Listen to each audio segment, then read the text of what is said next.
Well, hello and welcome back to what I've decided is the greatest game ever made, Elden Ring. These FromSoft games make me think of my dad because I would often play video games with him, and I know he'd probably love these games, but also at the same time, he would die a lot and say things like, lie and cheat and come on, Steve, because he would say those things when he played games. But I digress. Today, we aim to increase our stats because in episode 2, we showed the tree sentinel our butt and promptly had it handed right back to us. Alas, we were not so close to a victory as I thought. I feel like I'm close, you know what I'm saying?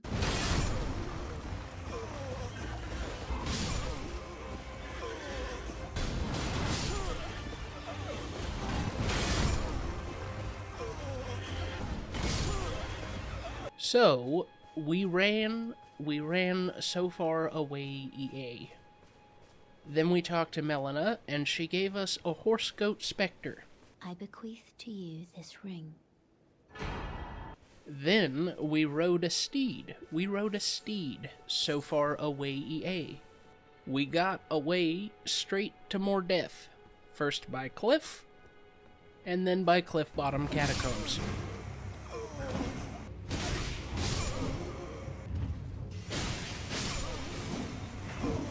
But finally, we prevailed and got the scythe, and then died again. And nearly all for naught. I say for naught because once we had the scythe and came back to the tree sentinel, the scythe said, "You think you're ready to roll with this? Bitch, please. You need more strength, you need more dexterity, and you need to get a better life. Come back when you don't suck." But I say nearly because we can fix this. We can get more strength, we can get more dexterity, and we will come back to the scythe, and we'll tell the scythe to talk to the tree sentinel, and the tree sentinel's not going to like what he has to say. But in order to get the stats that we need for this, we need to level up 4 times, and put 2 points in strength and 2 points in dexterity. And I would like to kill some baddies in particular to make this happen, and progress a certain storyline for a certain Bach. Typically, you talk to Bach and go where he hints and kill the baddies, but he goes there before you if you do that and gets beat up again. So I'd like to see if we can go there before he does and prevent that so that poor Bach doesn't have to suffer anymore. Because that dude is nice and he deserves good things. And that is why we are on this beach, because somewhere on this beach is an entrance to a cave that has the baddies that beat up Bach. And we picked up our first item of the game of the video, the golden rune. Grace that dwells within the inhabitants of the lands between, the lingering trace of gold. Used to gain a small number of runes. Runes are nourishment for the development of any tarnished, provided a finger maiden can be found. And runes are exactly what we need to level up so we can use the scythe. And I believe the rank 1 golden rune, if you pop it, it gives you 200 runes. Meaning golden runes in Elden Ring are just like the souls that you find on dead people in the Souls games. So like a hero's soul, or a great hero's soul, or a nameless undead soul. This is more akin to the nameless undead because it's rank 1. And we are on this beach because somewhere on this beach is the cave containing the baddies that beat up Bach. But we're a little too far north, I think. And this is a dung beetle.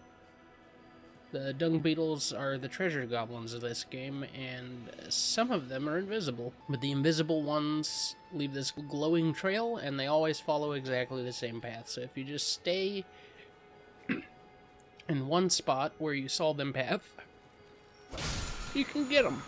Sorry about that, I just finished eating something spicy before I started making this video, and it did some stuff with my throat there. But we managed to line up the shot with the commentary still, so no harm, no foul, and we got the Ash of War stamp sweep for killing that dung beetle. And now that I'm thinking about it, I think I do actually remember seeing on the wiki, or maybe in the game, somewhere. The brown beetles that drop items are actually not dung beetles, and I don't want to insult the beetles by calling them dung beetles. I think it's just a different kind of scarab. I'm gonna look at the wiki real quick, and I'm back, and I was correct. They are called teardrop scarabs. Teardrop scarabs, not dung beetles, which makes sense because they're not rolling dung, they're rolling a tumbleweed with a precious item in it. But we have been in the inventory staring at this item for quite a while. I think it's about time to read it, yes? The Ash of War Stamp Sweep. This Ash of War grants an armament the heavy affinity and the following skill. Stamp Sweep. Brace the armament and step into a low stance that prevents recoil from most enemy attacks. Follow up with a strong attack for a sweeping strike. Usable on swords, axes, and hammers. Small and medium swords accepted. I'm wondering if there's, like, lore about this guy, like why he's here. I think it'd be a neat thing to be included in a VaatiVidya video. Maybe like a short clip in a video about something else, or part of a video about a bunch of different lore about a bunch of different little characters. Or maybe I'll make a video about it. Might be fun to make lore videos. Who knows? Yeah, I want to know about this guy's life. Like, mainly, why he's here. And why he sucks. Frozen raisins. It's funny, I have the intention of, like, looking at shit in this playthrough, so I'm noticing things that I didn't notice before. He was on horseback to feed Torrent to vastly restore HP. The frozen raisins are a particular preparation of dried rimed roa. Feed them to Torrent, the spectral steed, while riding to vastly restore his HP. Torrent seems to enjoy the sensation of chewing this frozen dried seed. Sick, dude.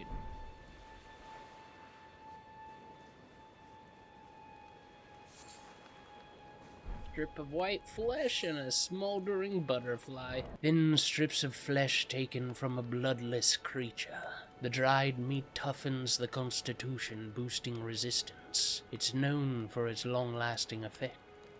The smoldering butterfly is an internally burning butterfly found near wildfires and elsewhere. Serves as the kindling for a number of items. So you can make fiery items with that. Like fire arrows, and fire bolts, and fire throwing knives, and fire pots, and fire grease. So anything that requires fire, you need some butterflies that are on fire. Fire butterflies. Turtle! If you kill the turtle, he will drop his neck. And if you just smack him a little bit and get him down to half health, he'll poop himself. And then you get gold-tinged excrement, which I don't remember what is useful for. But, you know, I don't care how good the items are. If you kill turtles, you suck. You're a bad person. Especially given the fact that, like, they're so terrified that they shit themselves when you hit them. Like, how can you honestly just keep killing a creature that does that? There's something wrong with you.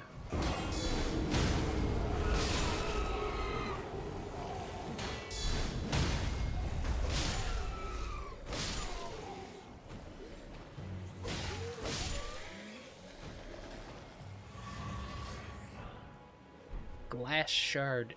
The glass shard is the rubbish of Elden Ring, but we'll go ahead and read it. A glass shard covered in dirt. Because it sparkles in the light, it is often mistaken for an object of great value when seen from afar, though it cannot produce light by itself, and is essentially worthless. Oh yeah, there's a merchant here, I forgot about that. Let's go ahead and mark him on the map. With a gem. Because he has valuable stuff. I probably should have grabbed the map fragment when I went and talked to Malenia. Oh well. What do you need? I don't want any trouble. Well, I'm not here for trouble. I'm here to buy stuff. Quick note about merchants and golden runes. If you sell the golden runes to them, they will give you exactly as much as they give you when you use them. And the price point appears, as you can see. So if you want to know how much the golden runes are worth before you use them, you can just talk to a merchant and look at the UI here. Or if you want to get the runes from them a lot faster, you can just sell them to the merchant and he will let you sell multiple things. So I always do that because there's no reason not to. There are a few like streamers and YouTubers that have some sort of vice there and are like, nah, I'm not gonna sell them, that just feels wrong. But that's dumb. There are some people out there that are just feel bad about it. You done? Well, be on your way then. Hey, why is he gotta be rude? You again. I don't want any trouble. I didn't say there's no trouble. I sold you something. And now I've come back to buy something. And you're all in my face about it. All done? Well, be on your way then. Another interesting note that I feel like I should mention since this particular merchant is being an asshole.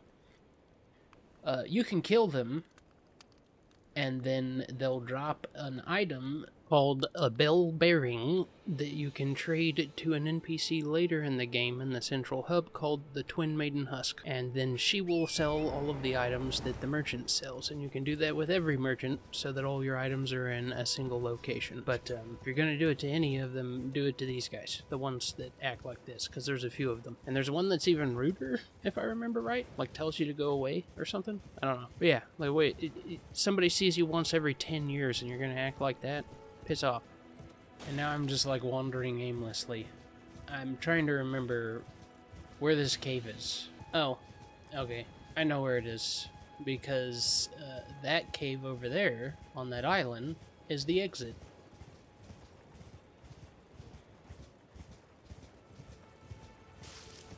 Which means the entrance is right here. Nice. Oh, I don't have... Ooh. Do I want to go through here without a light source? That is a good question. I'll go ahead and read this though. The Armorer's Cookbook is a record of crafting techniques left by an armorer who served the great General Radahn. It contains knowledge of dealing with rot, the application of fire in particular. Acquire the knowledge to craft the following: Firebone Arrow, Firebone Arrow Fletched, Firebone Bolt, and the Neutralizing Boluses. And I believe the Neutralizing Boluses are how you get rid of rot buildup. So those are actually super useful, because rot is Elden Ring's version of toxic, and will kill you super duper fast if you don't get rid of it. Let's see how this goes with no light source. Probably not well.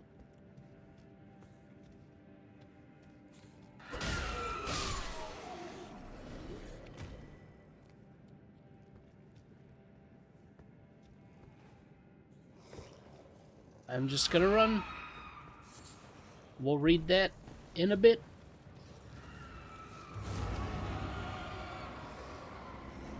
There's plenty of light in the boss room.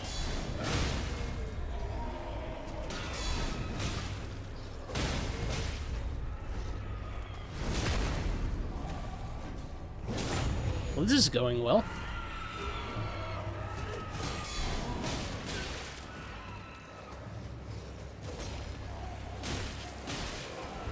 Oh.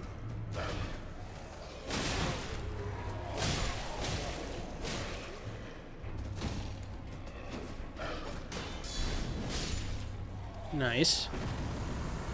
Okay, good fight.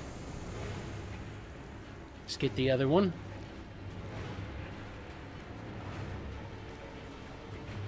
It actually went really well.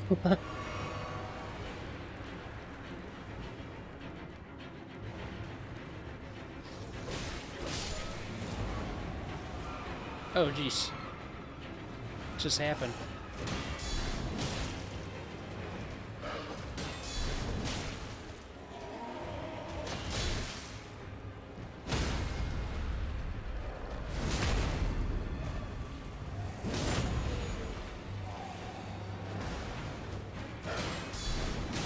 Still going really well. Ooh. Oh, jeez. Let's not screw it up now.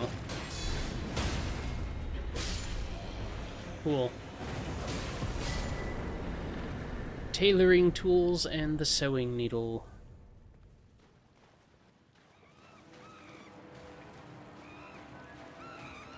Yeah, and now all their lackeys will cower in fear. But, you kill them anyways, because they beat up Bach, and Bach deserves better.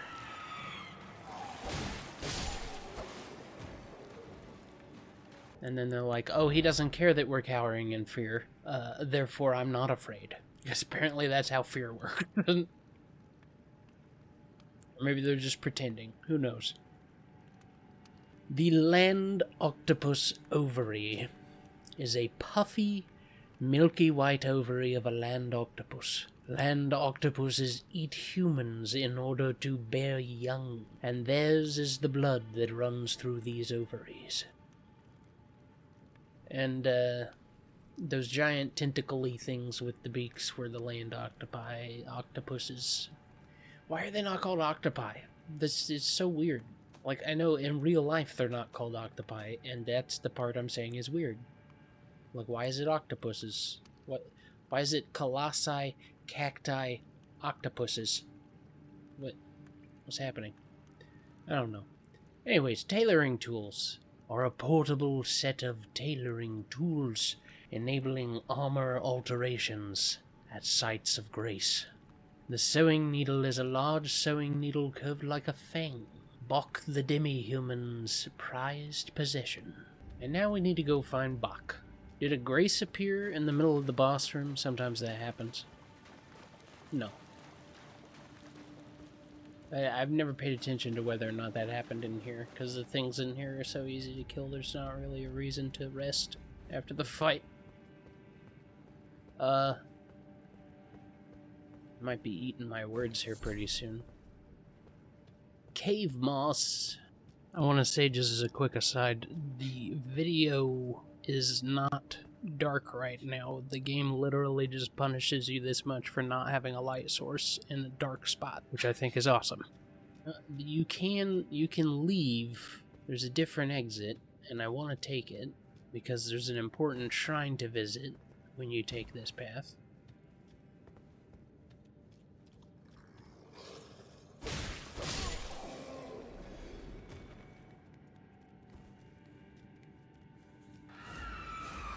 Come on.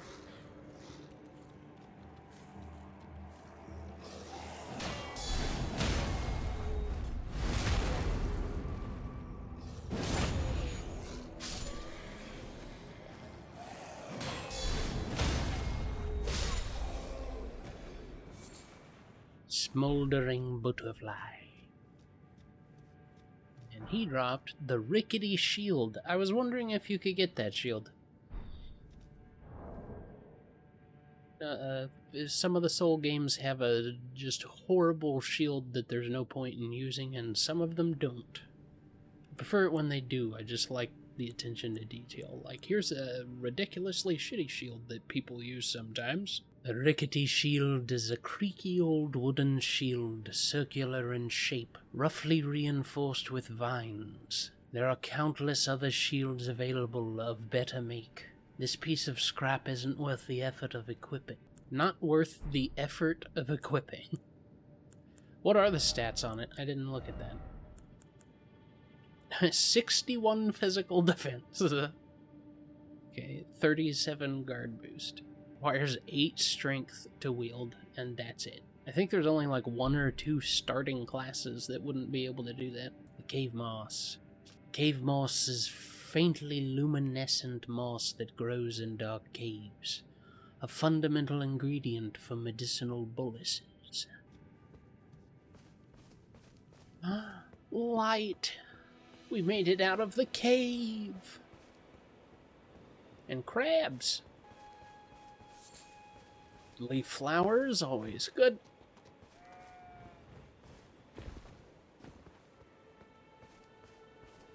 and a grace.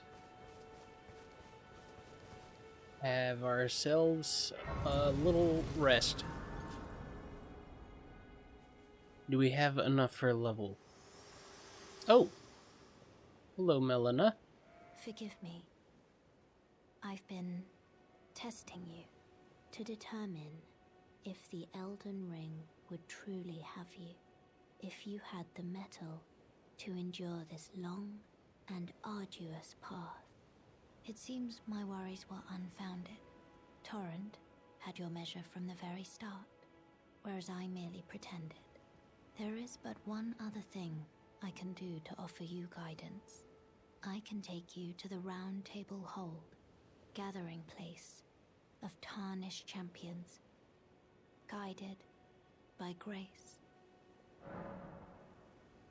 And your only options here are to close this and say nothing, or to go right now. So I guess I'll go right now. Very well.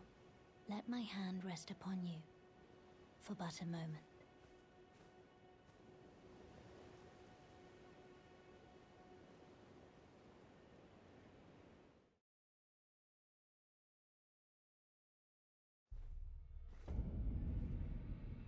And here we are at the central hub, where we can meet everybody. Oh, I see you've just arrived. Welcome to the Roundtable Hold. I'm Corin, a man of the cloth. I teach incantations, the strength granted us by the Two Fingers, and explore the secrets of the Golden Order, so that one day, if a tarnished of the Roundtable Hold should become Elden Lord, I might counsel them, ensuring order regains its proper form, righting rule over men. By the way, do you still see it? The guidance of grace. Yes, I do. You do? Wonderful news. Most tarnished are blind to it these days. You are something of a rare breed. Well, what do you say? Care to learn an incantation of the Two Fingers?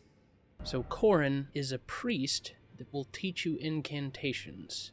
Interesting note about Brother Corin. There are prayer books hidden throughout the game that you can give to people that teach incantations, and it will expand their priestly repertoire and allow them to teach you more incantations. Now you can give these books to anyone in the game that teaches incantations, and everybody will say things along the lines of, well, that's fine. Whatever you want to learn is fine. Everyone except Corin. Corin will say, that is a work of heresy. Its incantations bear no lineage to the Erd Tree. Oh, very well. I'll take it off your hands. Now, he will still teach those things reluctantly, but it is nonetheless an interesting contrast to what the other priests say when you give them a book. The most interesting thing is that he will say this no matter what prayer book you hand him. There is the Assassin's prayer book in the basement of this hold, which starts its description, Prayer Book of the Roundtable Hold's Assassins. Roundtable Hold being this hold, as well as where Tarnished gather to figure out a way inside the Erd Tree. This book teaches you two spells, Assassin's Approach and Darkness, that both start their descriptions, Incantation of the Two Fingers' servants, who once served as the assassins of the Roundtable Hold. Despite the fact that he says he follows the Two Fingers and the Erd Tree, the Golden Order, he still utters the same line. That is a work of heresy. My current theory on this has to do with the of the hold portions of those descriptions, and the of the hold effect on the Two Fingers. But that I will save for a later episode when the subject presents itself to us again, as it most definitely will. A pleasure to meet you. My name is Roderica. I'm a recent arrival. Isn't this place impressive? The Roundtable Hold, covert quarters of the Two Fingers, and gathering place of champions who vie to become Elden Lord. I never knew the guidance bestowed upon us Tarnished had such fantastic roots, although it's all a bit much for me, in truth. I'm still looking for my own purpose. Not a ton to say about Roderica. She's really shy, she's really afraid of everything, and she abandoned her comrades in a time of danger. But we'll still talk to her a lot because she's really good at spirit tuning, which is how you upgrade your summons. Ah, hello. You must be new here.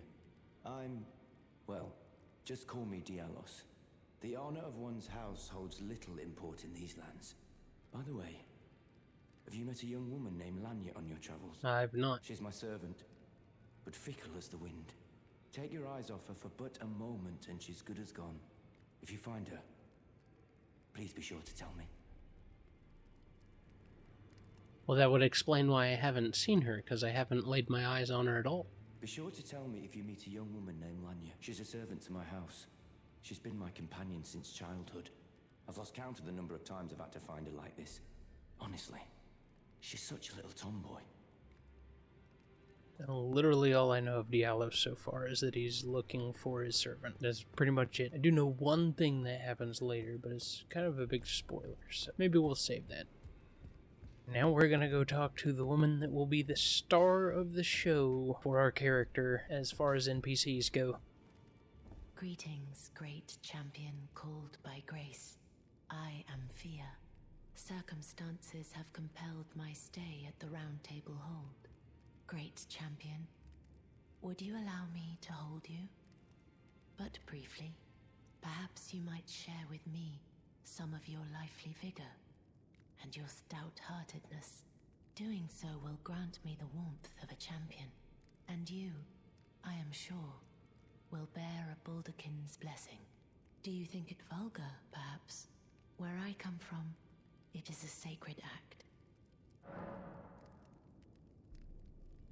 Mm-hmm. Ah, my thanks, great champion.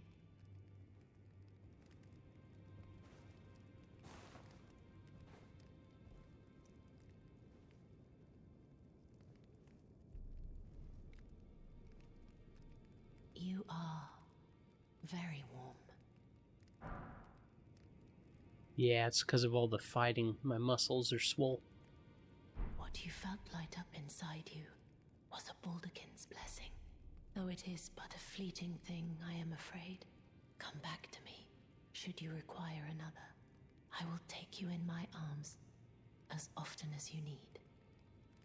Sophia's going to be very, very important for Death, and she's going to tell us more about why that is in a minute herself. But first, I want to get a technical point out of the way for anybody that finds themselves hugging her when they don't want to and thinks it's a waste of time. If you talk to her and she starts to hold you, and you've decided you didn't want to do that, but you're like, wow, now I have to wait for her to stop holding me. You can actually, while she's holding you, open the map and just press A on Roundtable Hold, and you can travel while she's holding you to cancel it. But she does have more dialogue. I am pleased to see you again. Would you like me to hold you once more? The blessing is still aflame in your breast, dear. Would you like to be held? Regardless? Yeah. You are so very warm. Talk and see. I was known as a deathbed companion. Where I come from, after I received the warmth and lively vigor from a number of champions, I lay with the remains of an exalted noble. To grant him another chance at life, to do so is the purpose of my being. But before I could bear the noble into new life, I was awakened by the guidance of grace and chased from my birthplace. Pray, be kind. Despite all that, I still wish to be a deathbed companion. So please, let me hold you like this, as often as it takes. Then good day to you, my dear. Oh, of course. You ask so nicely. How could I not let you hold me? So as you might imagine, her talking about all that death, she's going to be pretty important to our story as a death incarnate. We're going to be following her tale pretty closely, so yeah. But now there's another quick technical thing that I'd like to tell you about. It's very important for everybody, and a lot of people miss it. So, when she hugs you, you will get this debuff right here under your nameplate thingy. That is reducing your health, your maximum health, by 5%. And that will stay there until you use this, which temporarily boosts your poise, which is useful if you're getting attacked by a whole bunch of things at once or a boss that staggers you really often. However, I think the detriment of just holding it until you get to one of those points outweighs the usefulness of it at one of those points. So I usually just use it immediately just to get rid of it. But the Baldekin's blessing, favor bestowed by a deathbed companion, protection of a hidden temple in the guise of a bedchamber, uses FP to temporarily boost poise. The favor allows one to forget any aches and pains. In death, there is only peace, for in death there can be no sensation.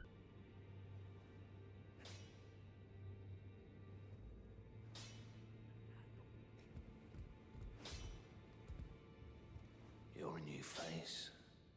No matter, it's all the same. Lay out your arms. Let's get smithing.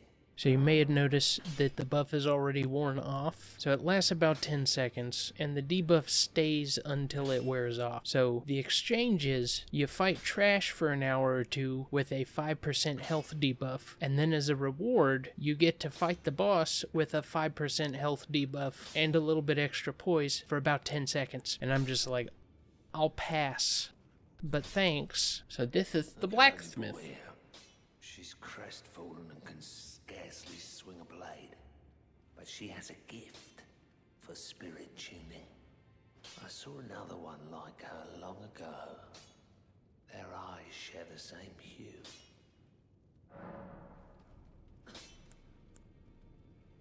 Why you got chains on your legs, man? I see you've noticed the chains. Nothing special. I'm a prisoner and these are my chains. I'm trapped by the hold. I'm dying, smithing for you fools. That's all there is to it. Come again? No, don't read too much into it. I've no grudge against you. My being a prisoner is no fault of yours. Besides, I don't mind smithing. Despite my differences, the weapons get stronger all the same. Given time, technique never fails. Besides, it helps me forget the sheer terror of her. Yeah, I'd like to forget the sheer terror of her as well. But first I have to figure out who her is. Another note, there's an anvil in that church behind the tree sentinel where you can strengthen the armaments yourself, but you can only get them up to +3, whereas this blacksmith can get them up to +25 if you've got the right stones for him. You definitely want to come here and do your weapon stuff. I was going to end this episode by jumping over that balcony railing because you can do that and then there's stuff to do down there. But I'm probably just going to end it by talking to everybody because I'm already at 40 minutes in the recording and I don't think I'll be doing a ton of skipping. So, video's getting kinda long. Offer a bell bearing. This is the person I was talking about. You can offer her a bell bearing and then her shop will get more items. But let's talk to this guy.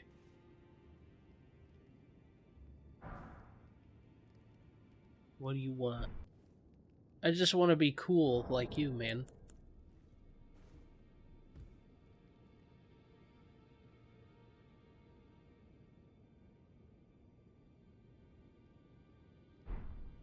Like he's looking at me while I'm doing it? Like, is that supposed to be funny? Yes, it is. Alright. And last, but certainly not least. Oh, this is a rare occasion. I can't remember remember the last time a new Tarnished made their way to the Round Table? Very well. As your senior, I bid you welcome. It is safe here. You may let down your guard. Don't do that. Don't let down your guard. He's lying. Allow me a word of advice. As your senior, you are a mere visitor to the Round Table. Nothing more. A house guest. Yet to earn their keep. Remember your place. Newcomer, there's nothing left to say. Be at your leisure. But there is more to say if you teleport to the Roundtable Hold from the Roundtable Hold. And then he will suddenly have moved into this room over here.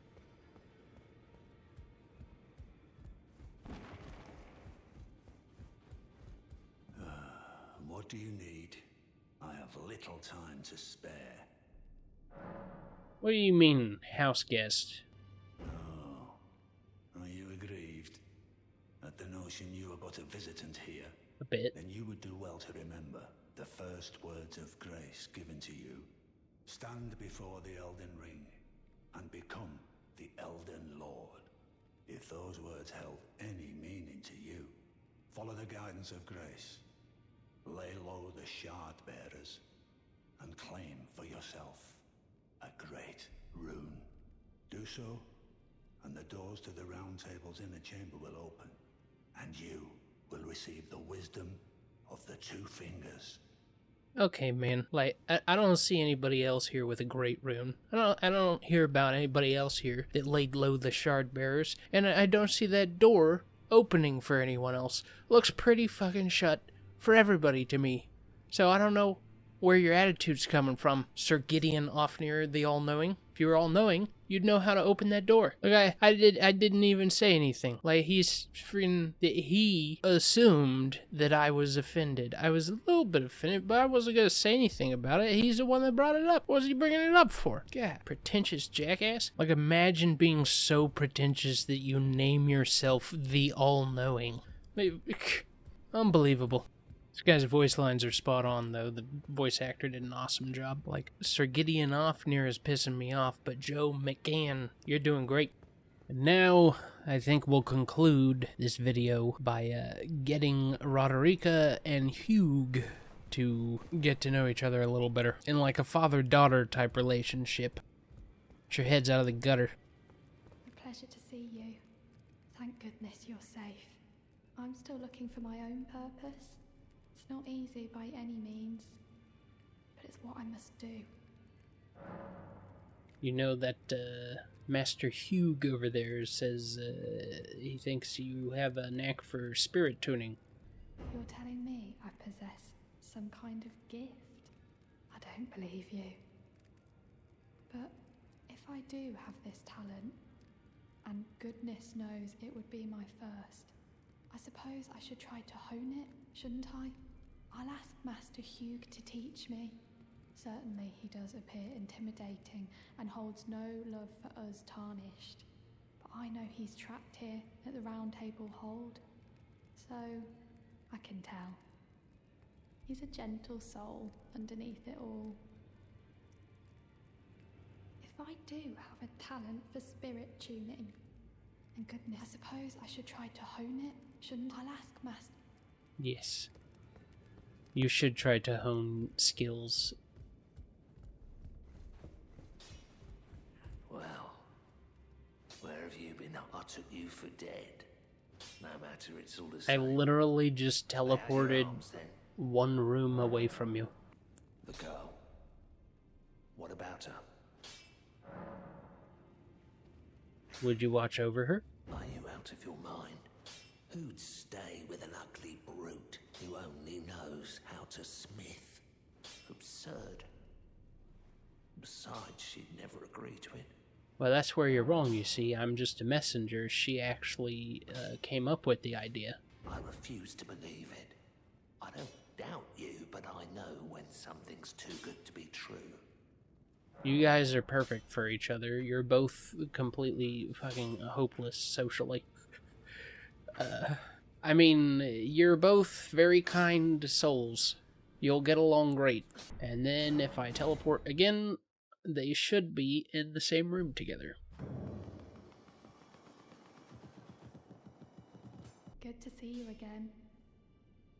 Thank you very much. I have you to thank, don't I? For persuading Master Hugh. I can happily announce that he has taught me the noble toil of spirit tuning.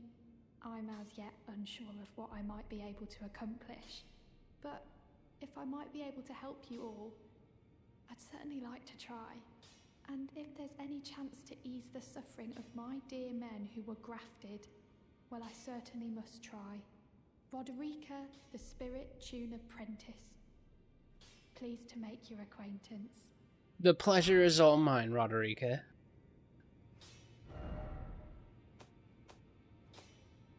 I have no spirits to tune. Please? I'd like to ask you a small favour. Can Okay. you take this little one along with you?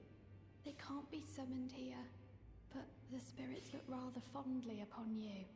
It'll be glad of your company, I think, the little un. The spirit jellyfish ashes. The spirit jellyfish ashes used to summon a spirit jellyfish. A floating spirit that illuminates its surroundings. Prone to tears, the jellyfish girl searches for her distant home and will bravely spew poison at foes on her summoner's behalf. And it would seem her name is Aurelia. Later in the game, if you happen upon the Zamora ruins, you'll find a spirit jellyfish all by itself, and you'll hear the voice of a girl asking about her sister, calling out to her sister. That puzzle is a lot easier to solve than I thought it was at first, and reading this description makes me feel even dumber for having taken as long as I did to figure it out. And that's all I have to say about that. Well, I took you for no matter. You always take me for dead. Both times I've come back, you took me for dead. I spoke with the girl. She has a gift for spirit tuning, so I told her everything I know. I'm indebted to a spirit tuner I met long ago. It was all I could do to honor her. I'm sorry I doubted you. No worries, Master Hugh. I'm glad you two are bonding. Well, thank you for joining me on this episode. I think that's gonna be it for today, because we're rapidly approaching 42 minutes. That's a long time for an episode. I'm sorry it was so long if you like bite-sized episodes, and you're welcome if you like long episodes. Next time we're gonna jump over this balcony and have a little fun down there, and then we're not gonna do that. First we're gonna spend our runes and beef up our character so we can use the scythe, then jump over the balcony, then talk to Bach. Like and subscribe if you liked, and subscribe.